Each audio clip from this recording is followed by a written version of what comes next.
y a todas. Voy a hacer quizá una lectura mental, si me permite la modalidad o el término, acerca de la ponencia, pues las cuestiones del tiempo no nos permiten profundizar o leerla completa.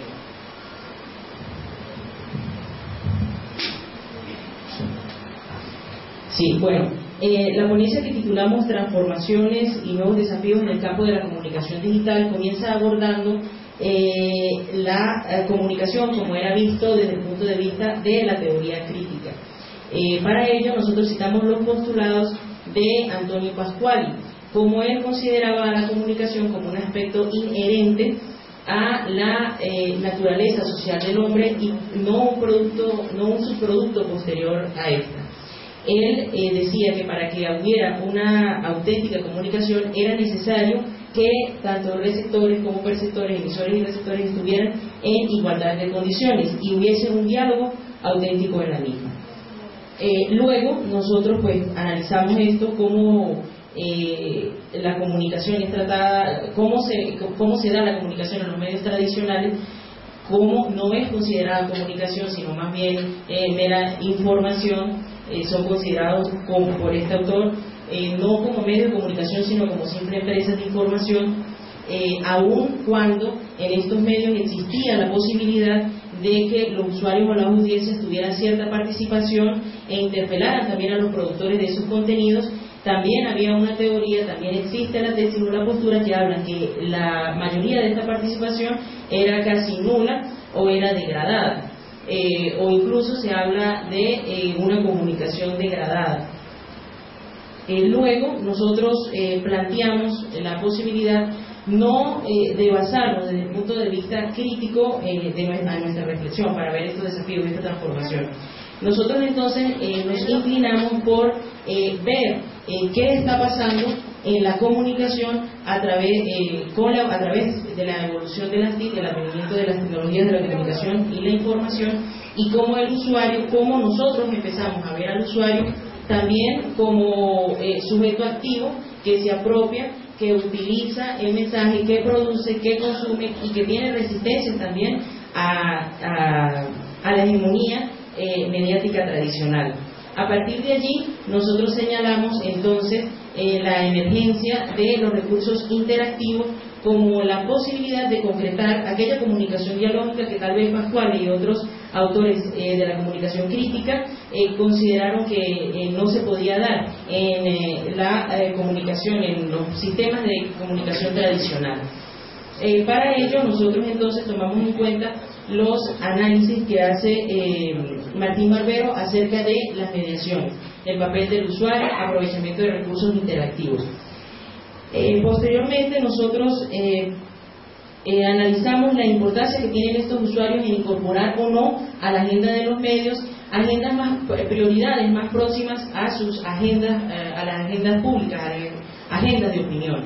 Nos preguntamos entonces si realmente existía una diferenciación sustancial entre la forma en que se lleva el proceso de comunicación en los medios tradicionales y la forma en que se lleva el proceso de comunicación en los medios digitales. Realmente estos medios están influyendo la opinión de los usuarios que están o no aprovechando estos recursos interactivos en sus agendas mediáticas.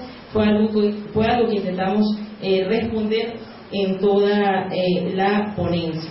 También nosotros determinamos que uno de los principales desafíos con el que se enfrenta la profesión, además de la actualización constante y de un campo en el que la precarización profesional, los problemas económicos, la falta de campo laboral son uno de los problemas tradicionales con los que se viene lidiando la profesión. También los medios se enfrentan a cómo incorporar los nuevos discursos que las audiencias están generando a través de, por ejemplo, las redes sociales.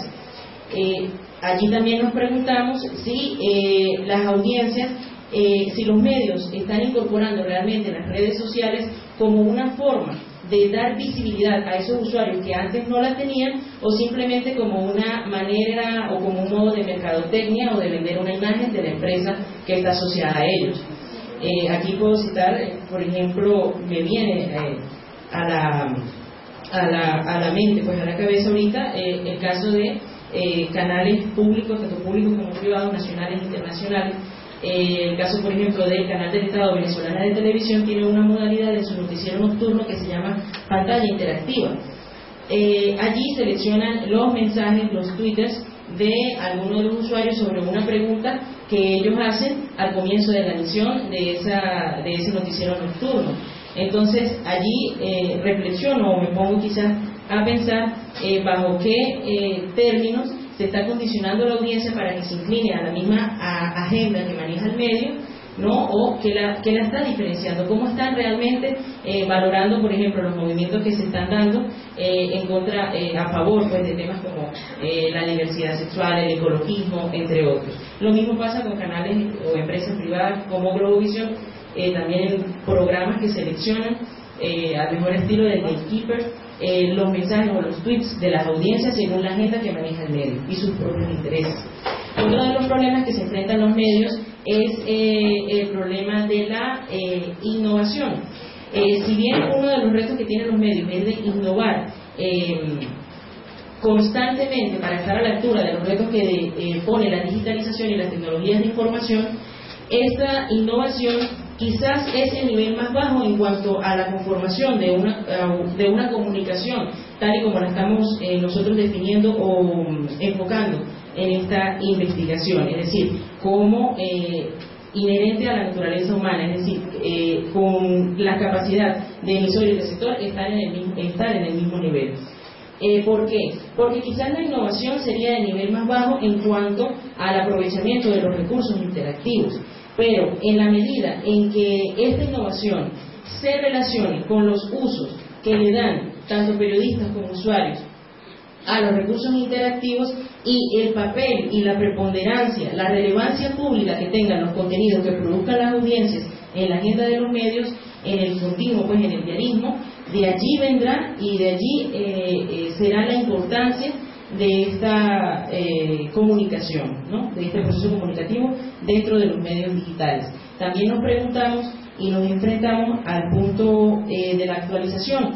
Muchos de estos medios sienten la presión o la competitividad de estar actualizándose en cada momento, en cada instante. Eso es una ventaja. Basta nosotros tener, pues, estar asociados a cualquier cuenta de red social de estos medios de comunicación para saber al instante la muerte de Osama Bin Laden, un bombardeo en Trípoli, etcétera. Pero se está profundizando lo suficientemente o estamos sucumbiendo a el modismo, al modismo de la actualización constante.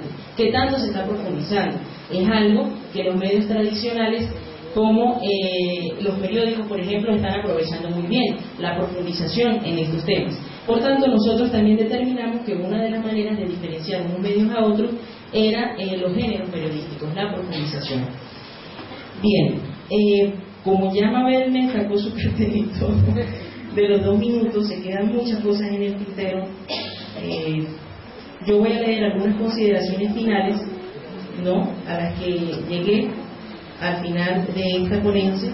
Fíjense, por ejemplo, hay un postulado muy interesante, una investigación que invito a todos a consultar, los interesados, de Pedro Molina, que él llega a la conclusión de que los medios en línea aparentan un interés por estos recursos interactivos, más no una verdadera motivación.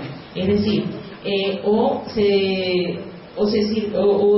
se suman, pues, a esta tendencia o simplemente perderán audiencias. Entonces, en la medida en que ellos adopten y se sumen a la moda de las redes sociales, sumen más recursos interactivos, ellos no perderán audiencias, no perderán públicos y al contrario, contribuirán a captar lectores, sobre todo en el público joven. Los invito a leer la ponencia de verdad, profundizar, hacer sus críticas reflexivas sobre la misma. Yo voy a leer, por respetar los tiempos de los demás ponentes, las consideraciones finales. Existe la necesidad de centrar estudios sobre los fenómenos vinculados a las TIC, pues aún faltan investigaciones a profundidad, más allá de los históricamente hechos sobre las relaciones, las mediaciones el mensaje y los efectos. La interacción es un fenómeno vinculado a la comunicología, cuyo acercamiento conceptual está muy trabajado, y por ende cualquier comprensión de su génesis partirá del hecho de conceptualizar y conocer sus procesos. Es necesario alejar el hecho comunicativo de los conceptos clásicos referidos a las relaciones vinculadas meramente a la transmisión de los mensajes. Aquí es donde consideramos que es necesario mirar a los usuarios y lo que están haciendo. La comunicación parte por entender las relaciones humanas, por ser un fenómeno asociado a la formación de la sociedad. Los estudios clásicos sobre la comunicación muestran cierto agotamiento, pues conciben la comunicación como un hecho aislado. Un estudio válido sobre la comunicación estaría asociado a la investigación sobre las interacciones comunicativas. Yo agregaría también que, como consideración final, debemos nosotros concentrarnos, hacer estudios sobre la recepción del mensaje en medios digitales, para ver, primero, diferenciar qué tanto está este mensaje asociado o diferenciado de los medios tradicionales, que tanto se está tomando en cuenta la opinión de los usuarios. Disculpen, gracias.